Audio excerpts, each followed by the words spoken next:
ఎటువంటి సర్జరీ లేకుండా sciatica, spondylitis, frozen shoulder కి కేవలం 45 నిమిషాలలో నొప్పి లేని అత్యాధునిక చికిత్స ప్రాణ పెయిన్ క్లినిక్. సాగునీటి సంఘం ఎన్నికల సందర్భంగా కడపలో వైసీపీ, టీడీపీ మధ్య మాటల యుద్ధం జరుగుతోంది. రైతులకు నో డ్యూ సర్టిఫికెట్ ఇవ్వకుండా అడ్డుకున్న దద్దమ్మ బీటెక్ రవి అని విమర్శించారు ఎంపీ అవినాష్.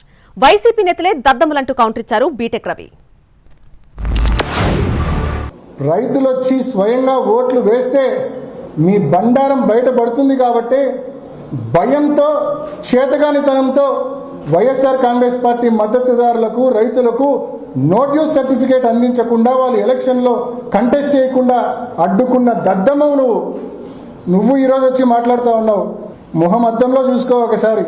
మరి ఇవి కదా దద్దమ్మ రాజకీయాలు, చేతగాని రాజకీయాలు. మీరు దద్దమ్మలు, మేము కాదు. మా కార్యకర్తలు కానీ, ఈరోజు మా కార్యకర్తలు కానీ, మా నాయకులు కానీ మొత్తం అంతా కూడా హీరోలు. ఏ ఒక్కరు కూడా వైసీపీకి చెందినోడు ఎంఆర్ఓ ఆఫీస్ కాటికి పోయి మేము ట్యాక్స్ కట్టుకోవాలని కానీ, మేము నామినేషన్ వేయాలని కానీ ఒక్కడు ఎవడన్నా వచ్చినాడా? మీరు దద్దమ్మలు, మేము కాదు. గతంలో ఎవరిని రానియకుండా చేసిన దానికి అప్పుడు మీరు దద్దమ్మలే.